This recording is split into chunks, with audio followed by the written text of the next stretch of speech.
Hello, જાગૃત અવાજમાં તમારું સ્વાગત છે. મારું નામ છે ચિંતન અખાણી. જેટલા પણ ગુજરાત બોર્ડના વિદ્યાર્થી છે, GSEB, એમાં ઇંગ્લિશ મીડિયમ હોય કે ગુજરાતી મીડિયમ હોય, 11th-12thમાં સ્ટડી કરતા હોય કે 10thમાં હોય ને 11thમાં જવાના હોય, તમામ વિદ્યાર્થીઓ માટે આ બહુ મોટો એક ગુજરાત સરકારે ડિસિઝન લીધો છે, જેથી તમને ઘણો એવો ફાયદો થઈ શકશે. અને હા, જો તમે લોકો 12th સ્ટાન્ડર્ડની અંદર છો અને તમારે ગુજકેટની, બોર્ડની, JEEની, નીટની ફ્રી ઓફ કોસ્ટ પ્રિપેરેશન કરવી હોય અને મટીરિયલ જોઈતું હોય બંને મીડિયમ માટે, તો ડિસ્ક્રિપ્શન બોક્સમાં વોટ્સએપ ગ્રુપની લિંક છે. તમે બેટા એમાં જોડાઈ શકો છો. બહુ જબરજસ્ત કન્ટેન્ટ સાથે અમે લોકો આવી રહ્યા છીએ અને એવરી ડે સાંજે 7 વાગે કે 9 વાગે આ ચેનલ ઉપર લાઈવ થાય છે. તો મિસ ના કરતા. તમને 110% તમારા એક્ઝામમાં તમને હેલ્પફુલ થશે. ઓકે, ચલો હવે આ ન્યૂઝ શું છે તમે આપણે ધ્યાનથી જોઈએ. તો જો લખ્યું છે, વિષય ગુજરાત માધ્યમિક અને ઉચ્ચતર માધ્યમિક પ્રમાણપત્ર પરીક્ષા વિનિયમો 2005ના વિનિયમ 30 અને 31ની જોગવાઈનું થયેલું સુધારાનું અમલીકરણ. સુધારો થવા માંગે છે. શું છે સુધારો? ઉપરોક્ત વિષય પર જણાવવાનું કે સંદર્ભ ક્રમાંક 2 મુજબ ગુજરાત માધ્યમિક અને ઉચ્ચતર માધ્યમિક પ્રમાણપત્ર પરીક્ષા વિનિયમો 2005 ને વિનિયમ 30 અને 31ની હાલની જોગવાઈમાં નીચે મુજબ સુધારો કરવામાં આવેલ છે. શું? બોર્ડની મુખ્ય પરીક્ષામાં ધોરણ 12 વિજ્ઞાન પ્રવાહ ગ્રુપ બી સાથે ઉત્તીર્ણ થયેલ ઉમેદવાર જો તે જ વર્ષે ગ્રુપ બી સાથે પરીક્ષા પાસ કરી છે, તે વર્ષની મુખ્ય પરીક્ષા પછી તુરંત જ ની પૂરક પરીક્ષા અથવા તે પછીના વર્ષોની મુખ્ય પરીક્ષા કે પૂરક પરીક્ષામાં ધોરણ 12માં ગણિત વિષય સાથે એ પાસ થઈ શકશે. કહેવાનો મતલબ શું છે કે તમે જો આ વર્ષે 12th સ્ટાન્ડર્ડની એક્ઝામ આપી છે 12thમાં બી ગ્રુપ સાથે, હવે ગુજરાત બોર્ડમાં બેસ્ટ ઓફ 2 એક્ઝામ છે, તમને ખ્યાલ છે, તો જેને પૂરક પરીક્ષા બી કહેવાય છે, કોમ્પ્લિમેન્ટરી એક્ઝામ પણ કહેવાય છે. તમે 12thમાં જે ફર્સ્ટ માર્ચમાં લેનારી કે ફેબ્રુઆરીમાં લેવાનારી જે એક્ઝામ છે, એમાં તમે બી ગ્રુપ રાખ્યું છે, એટલે કે PCB છે. અને પછી તમને એમ લાગ્યું કે અમને લોકોને આમાં મજા નથી આવતી, મારે બી ગ્રુપમાં નથી જવું, મારે એ ગ્રુપમાં જવું છે, તો માર્ચ પછી જે જૂનની અંદર પૂરક પરીક્ષા લેવાય છે, એટલે કોમ્પ્લિમેન્ટરી એક્ઝામ લેવાય છે. એમાં એ મેથ્સની એક્ઝામ આપી શકે છે. તો જે મેથ્સની એક્ઝામ આપશે તો PCBની જગ્યાએ PCM થઈ જશે. રાઈટ? એટલે તમે 12thમાં જ તમે લોકો નક્કી કરી શકો છો કે તમારે બી ગ્રુપમાંથી એ ગ્રુપમાં ટ્રાન્સફર લેવું છે કે નહીં. આ એક પહેલો નિયમ.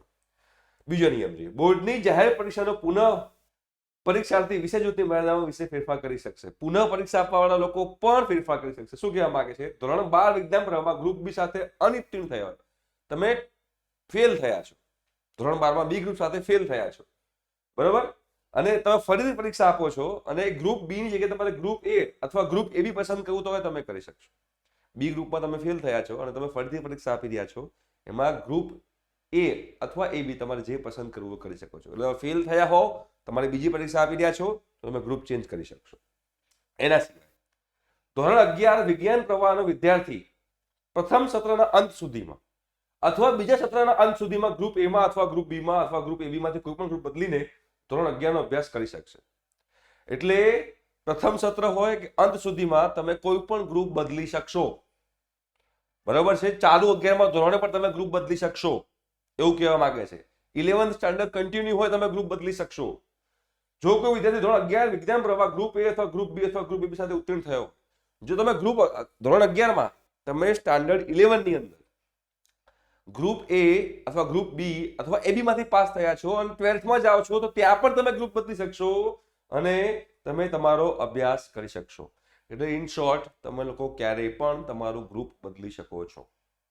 રાઈટ? આ એક નિયમ છે. આ સાથે સમાવેલ ઠરાવ મુજબ પરીક્ષા વિનિયમ હાલની જોગવાઈ 30 અને 31માં થયેલ સુધારાનો ધ્યાન લઈ ગુજરાત માધ્યમિક અને ઉચ્ચતર માધ્યમિક શિક્ષણ બોર્ડમાં નોંધાયેલ વિજ્ઞાન પ્રવાહના તમામ ઉચ્ચતર માધ્યમિક શાળાઓએ વિદ્યાર્થી વાલીઓને તમામને આ જાણ કરવાની રહેશે.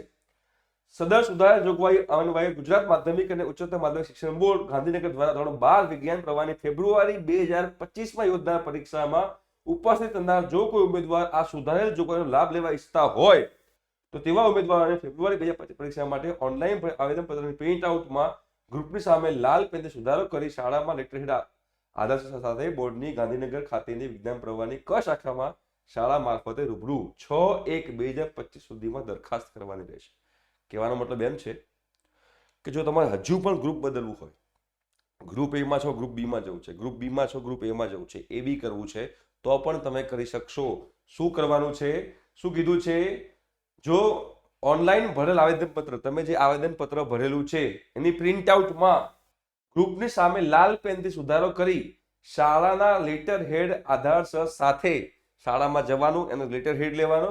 બોર્ડની ગાંધીનગર ખાતેની વિજ્ઞાન પ્રવાહની જે ક શાખા છે માં શાળા મારફતે, શાળા થ્રુ, તમારા સ્કૂલ થ્રુ રૂબરૂમાં 6 જાન્યુઆરી સુધીમાં તમારે લોકોએ દરખાસ્ત કરવાની રહેશે જો તમારે ગ્રુપ ચેન્જ કરવું હોય તો.